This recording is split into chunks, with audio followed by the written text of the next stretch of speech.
I cover three main figures in my book: Steve Bannon, Alexander Dugin, and Olavo de Carvalho. All of them are affiliated with traditionalism, but in each case that relationship is slightly different. I'm going to start with Olavo de Carvalho.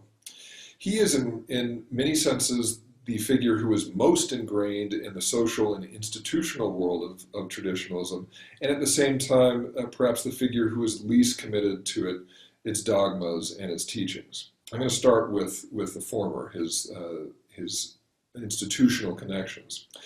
He was initiated into the Tariqa of Fridtjof Schoen, who's one of the main traditionalist philosophers and thinkers of the 20th century. This was an Islamic Sufi tariqa based principally in Bloomington, Indiana, in the United States. And Olavo was not just inducted into this, he became one of its purveyors. He brought it back to Brazil and initiated others into this teaching and into this following. Now, to the extent that anyone can be, let's say, an official traditionalist, such a thing barely exists. But to the extent that anyone can be, it is by doing exactly what Olavo did, that is to become initiated into one of its institutions, in one of its religious institutions. There are no political parties for him to join. So we would have to pay attention to that degree of formality in his past.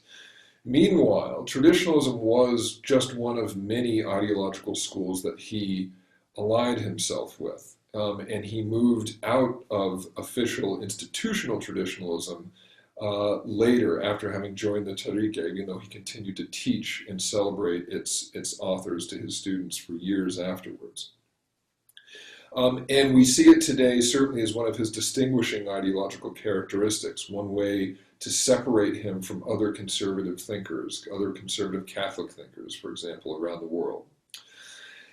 Nonetheless, if you compare him to, let's say, Alexander Dugin, we see a number of contrasts. Alexander Dugin was never initiated into a religious line, as far as we know, that was connected to the early traditionalists in the way that Olavo de Carvalho was.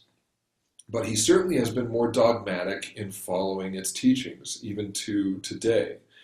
He notably looks at the world and sees a division between tradition and modernity in terms of nation states, in terms of geopolitics.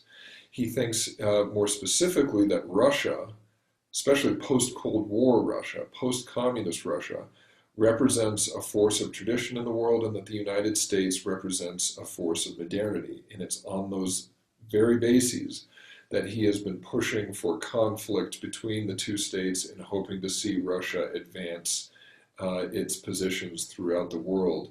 It's not necessarily because he simply loves Russia, but he thinks that it is advancing this spiritual fight in world politics. Now, Dugin had a debate with Olavo. It's something that I cover extensively in the book, and the two of them disagreed about the extent to which tradition and modernity could manifest in geopolitics. Olavo suggested that we shouldn't look for different nation states to embody one or the other, but instead he suggested that you could find traces of tradition and spirituality among certain populations that might be a subset of a national population. He was particularly interested in the rural population of the United States, which he thought was especially spiritually grounded and based, and to be celebrated for that reason. He saw them as being opposed to, let's say, an international Western finance. That way of framing traditionalism, that way of framing this opposition between what is good and bad, what is spiritual and material, that was something that I saw manifest with Steve Bannon. I don't think it's an accident. He read Dugin's and Olavo's debates and found a way for himself to be an American nationalist in Olavo's version of traditionalism in ways that he couldn't quite with Dugin. It's the basis for Bannon, who never really had that institutional introduction into traditionalism, even though he was socializing with people affiliated with the school as early as the 1990s.